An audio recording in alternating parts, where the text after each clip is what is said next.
తెలంగాణ రాష్ట్ర ముఖ్యమంత్రి హార్వర్డ్ యూనివర్సిటీకి 7 రోజుల సమర్థవంతమైన నాయకుని లక్షణాలు పొందడానికి శిక్షణా తరగతులు పోతున్నారు. మరి ఒక ప్రశ్న ఉత్పన్నమవుతుంది, తెలంగాణకి ఇప్పటివరకు ఒక నాయకుని లక్షణాలు అటువంటి సామర్థ్యం లేని వ్యక్తిగా ముఖ్యమంత్రి ఉండడా? తెలంగాణ ప్రజలందరూ కూడా నాయకత్వము సామర్థ్యవంతమైన నాయకత్వ లక్షణాలు లేని వ్యక్తిని ముఖ్యమంత్రిగా చేసుకున్నామా అని ప్రశ్న ఉత్పన్నమవుతుంది.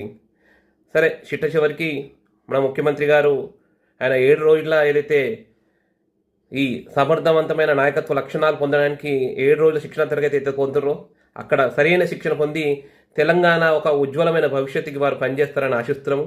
ఏ గ్యారంటీలు అయితే వారు చెప్పి ముఖ్యమంత్రిగా అయినారో ఆ గ్యారంటీలు అన్నీ కూడా ప్రజలకు అందించేటట్టు చేస్తారని భగవంతుతో ప్రార్థిస్తున్నాము.